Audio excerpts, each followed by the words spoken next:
On the 13th day of the 12th month, the month of Adar, the king's order came into effect.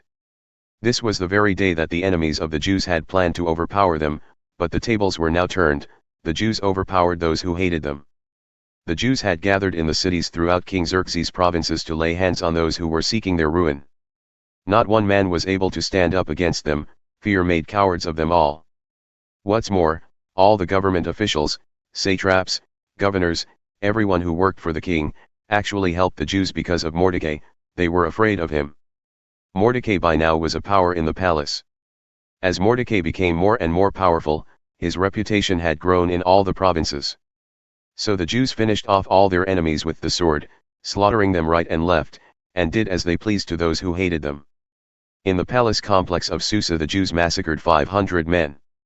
They also killed the 10 sons of Haman son of Hammedatha, the archenemy of the Jews, Parshandatha Dalphon Aspatha Poratha Adalia Aridatha Parmashta Arisai Aridai Vaizatha, but they took no plunder.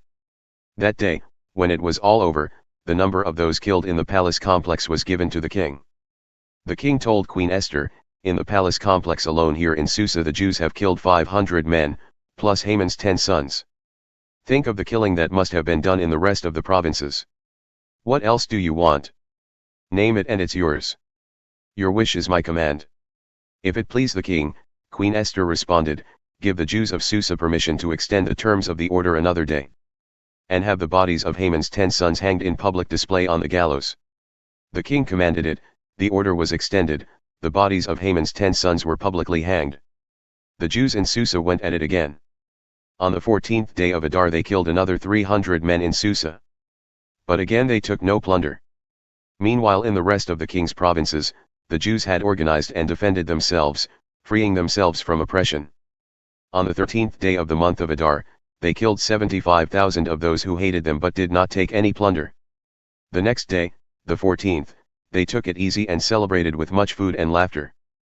But in Susa, since the Jews had banded together on both the 13th and 14th days, they made the 15th their holiday for laughing and feasting. This accounts for why Jews living out in the country in the rural villages remember the 14th day of Adar for celebration, their day for parties and the exchange of gifts. Mordecai wrote all this down and sent copies to all the Jews in all King Xerxes' provinces, regardless of distance, calling for an annual celebration on the 14th and 15th days of Adar as the occasion when Jews got relief from their enemies, the month in which their sorrow turned to joy. Mourning somersaulted into a holiday for parties and fun and laughter, the sending and receiving of presents and of giving gifts to the poor. And they did it. What started then became a tradition, continuing the practice of what Mordecai had written to them.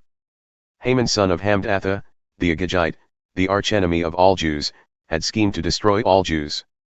He had cast the lot, to throw them into a panic and destroy them. But when Queen Esther intervened with the king, he gave written orders that the evil scheme that Haman had worked out should boomerang back on his own head. He and his sons were hanged on the gallows. That's why these days are called Purim, from the word or lot therefore, because of everything written in this letter and because of all that they had been through, the Jews agreed to continue. It became a tradition for them, their children, and all future converts to remember these 2 days every year on the specified date set down in the letter. These days are to be remembered and kept by every single generation, every last family, every province and city. These days of Purim must never be neglected among the Jews, the memory of them must never die out among their descendants. Queen Esther, the daughter of Abihail, backed Mordecai the Jew, using her full queenly authority in the second Purim letter to endorse and ratify what he wrote. Calming and reassuring letters went out to all the Jews throughout the 127 provinces of Xerxes' kingdom to fix these days of Purim their assigned place on the calendar. Dates set by Mordecai the Jew, what they had agreed to for themselves and their descendants regarding their fasting and mourning. Esther's word confirmed the tradition of Purim and was written in the book. King Xerxes imposed taxes from one end of his empire to the other. For the rest of it, King Xerxes' extensive accomplishments, along with a detailed account of the brilliance of Mordecai, whom the king had promoted, that's all written in the chronicles of the kings of Media and Persia. Mordecai the Jew ranked second in command to King Xerxes. He was popular among the Jews and greatly respected by them. He worked hard for the good of his people, he cared for the peace and prosperity of his race.